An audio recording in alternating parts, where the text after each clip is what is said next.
په سکول کې یو ماشوم راپاڅو ویلې بچیه پلار دې څه کار کوي.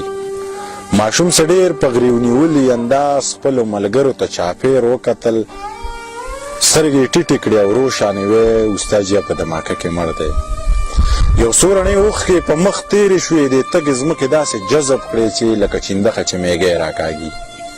بیا یې قیصه ورته څه داسې وکړه، استاد جي زه چې کله کور ته لاړ شم د دې بستې نه کتابونه لر کړم، په دې بسته کې د پالشو ډبې، زړه کپړه او یو زوړ برش کېږدم.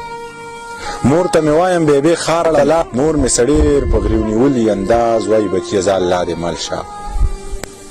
بیا د دې ښار د یو سړک په غاړه په یو فوټپات دغه کپړه خوره کړم، سره د برش او د پالشه کښېنم. بیا د دې ښار دغې ړندو خلکو له د پیزارونو صفایي کومه. بیا د دې ښار دغې ړندو خلکو له د پیزارونو صفایي کومه چې چانه لس غواړم پنځه راکوي، که پنځه وغواړم بیا نه راکوي. استاد ړانده مې ورته ځکه ووي ما نه تر اوسه چا تپوس ونه کړو چې دې بسته کې کتابونه خوند کوي.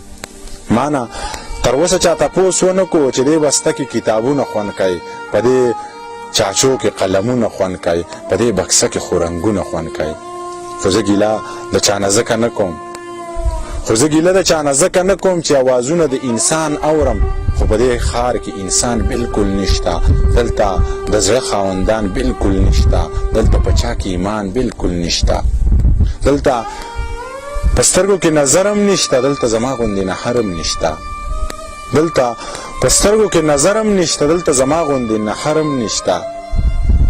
ماشوم قیصه لا ختمه کړې نه وه چې د چوټۍ ډاله یې ووهله، خاموشي ورسره ماته شوله. دواړه لاسونه یې په مخ راښ کړل، خپلې اوښکې یې پرې وچې کړلې.